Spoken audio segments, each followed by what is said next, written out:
Hello दोस्तों, नमस्कार। मैं प्रभाकर एक बार फिर से स्वागत करता हूं आपका हमारे इस चैनल पर और हमारी इस नई बिजनेस वीडियो में।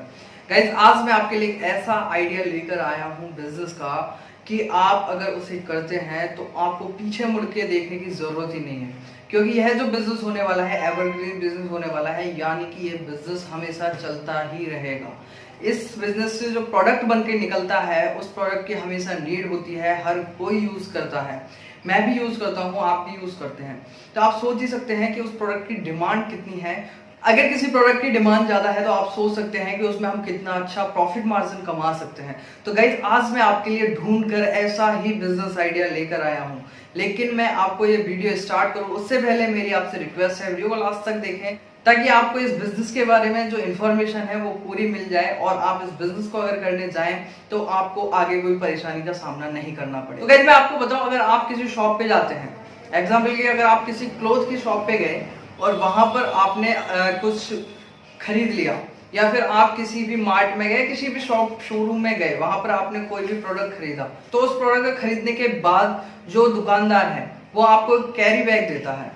वो कैरी बैग जो होता है उसे हम नॉन वुमेन कैरी बैग कहते हैं। वही मैं आपको बताने वाला हूँ, वीडियो में लास्ट तक जरूर बने रहे। मैं आपको बार बार इसीलिए कह रहा हूँ ताकि इस बिजनेस के बारे में आपको सारी जानकारी अच्छे से पता चले। तो गाइस, मैं बात कर लेता हूँ इस बिजनेस के बारे में। सबसे पहले मैं इस बिजनेस के अंदर बात करने वाला हूँ आपसे मशीनरीज के बारे में, कि अगर आप इस बिजनेस को करने जाएंगे तो आपको कौन कौन सी मशीनरीज की जरूरत होगी।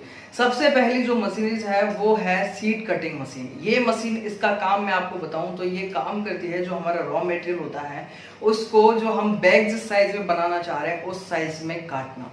दूसरे नंबर पर जो मशीन आती है वो है बैग सीलिंग मशीन, यानी कि जो आपने जो रॉ मटेरियल मशीन से काटा है, सीड कटिंग मशीन से, उस रॉ मटेरियल को वो साइड से सिलने का काम करेगी, जिसे हम बैग सीलिंग मशीन कहते हैं। अब नेक्स्ट जो आती है वो आती है हैंडल कटिंग मशीन, यानी कि बैग कई प्रकार के होते हैं, कई बैग्स में हैंडल्स होते हैं, तो हैंडल्स को बनाने के लिए मशीन काम आती है। यहाँ पर हैंडल्स का रॉ मटेरियल आपको अलग मिलेगा, क्योंकि जो बैग का रॉ मटेरियल है वो थोड़ा सा बड़े साइज में मिलता है और जो हैंडल का रॉ मटेरियल है वो थोड़े कम साइज में मिलता है। तो आपको ये दोनों चीजें अलग अलग खरीदनी होंगी। इसके अंदर जो रॉ मटेरियल है उसको बैग का हैंडल ही मशीन बनाती है।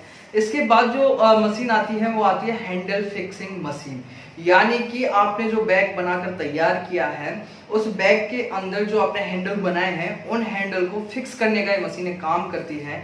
आपको पिक्चर्स में दिख रहे होंगे, इस प्रकार से ये मशीन हैंडल को फिक्स कर देती है। इसके बाद में जो लास्ट मशीन आती है वो आती है पंच होल मशीन, यानी कि अगर काफी सारे बैग होते हैं जैसे कि आपको स्क्रीन पे दिख रहे हैं, उनमें हैंडल्स नहीं होते, तो उसके अंदर आप क्या कर सकते हैं, उसके अंदर एक मशीन आती है पंच होल मशीन। उस मशीन से आप उस बैग के ऊपरी साइड में एक होल कर देंगे, जिससे बैग को पकड़ने के लिए जगह बन जाती है, वहां पर ये मशीन काम आती है।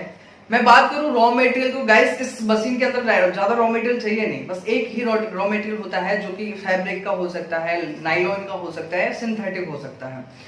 यहाँ पर आपको ये रॉ मटेरियल मिलेगा। ये जो रॉ मटेरियल है ये रोल के आकार में आपको मिलेगा, यानी कि रोल में आपको ये रॉ मटेरियल मिलने वाला है। जो आपकी सीट कटिंग मशीन है उस मशीन से आप काट के बैग बना सकते हैं। इसके बाद में हम बात कर लेते हैं कि आपको और इसके अलावा कोई मशीनरी चाहिए या नहीं चाहिए। इसके अलावा अगर आप चाहते हैं, आपके पास इन्वेस्टमेंट अच्छा है, तो आप ये मशीनरी लगा सकते हैं।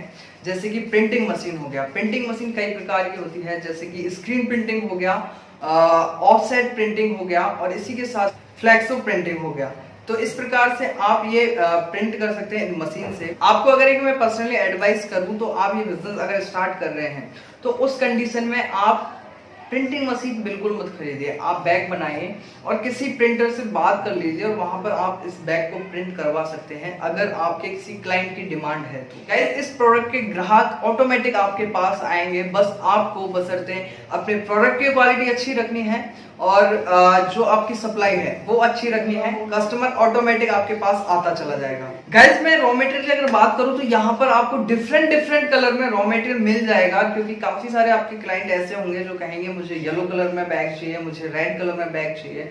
तो उस कंडीशन में आपको डिफरेंट कलर के और डिफरेंट साइज के बैग बनाने होंगे। यहीं पर मैं बात करूं, जो आपका रॉ मटेरियल है वो 30 जीएसएम से लेकर 180 जीएसएम तक आपको मिल जाएगा, जो कि 90 रुपए केजी से लेकर 180 रुपए केजी के हिसाब से आपको मार्केट में मिल जाता है। इसके अलावा मैं बात कर लेता हूं कि इस बिजनेस के अंदर जो इन्वेस्टमेंट होने वाला है वो कितना होने वाला है। गाइस, इस बिजनेस के अंदर मैं इन्वेस्टमेंट की बात करूं तो अगर आप ऑटोमेटिक मशीन इसमें लगाते हैं तो यहाँ पर जो आपको मशीन आएगी वो 13 लाख से 15 लाख रुपए के बीच में मशीन आने वाली है। और मैं बात करूं कि एक पूरा बिजनेस सेटअप आप कैसे स्टार्ट कर सकते हैं विद रॉ मटेरियल या और जो काफी सारे जो खर्चे हैं, कम से कम 20 लाख रुपए का इन्वेस्टमेंट आपको करना होगा, तभी आप ये बिजनेस स्टार्ट कर सकते हैं। लेकिन अगर आप चाहते हैं, आपके पास इतना सारा इन्वेस्टमेंट नहीं है, तो आप ये लो लेवल पर भी बिजनेस स्टार्ट कर सकते हैं, जो कि आपको यहाँ पर 7 से 8 लाख रुपए का इन्वेस्टमेंट करना है और इतने ही अमाउंट में आपका बिजनेस स्टार्ट हो जाएगा। एक एडवाइस मैं आपको यहाँ पर देना चाहूंगा कि आप अपना जो फैक्ट्री है वो आप नियर बाय मार्केट के सेटअप करें, यानी कि मार्केट के आसपास अपनी फैक्ट्री लगाएं, जिससे आपको रॉ मटेरियल आने में दिक्कतें नहीं होगी और आपका जो तैयार प्रोडक्ट है वो भी सेल करने में आपको दिक्कत नहीं होगी। यहीं पर मैं बात कर लेता हूं कि आपको इस बिजनेस को स्टार्ट करने के लिए स्पेस की नीड कितनी होगी। आपको 1500 स्क्वायर फीट का स्पेस यहाँ पे जरूरत होगी। और बात करते हैं इलेक्ट्रिसिटी की, तो गाइज यहाँ पर आपको कमर्शियली 3 फेज का कनेक्शन आपको करवाना होगा। घरेलू कनेक्शन पे ये बिजनेस आप नहीं चला सकते।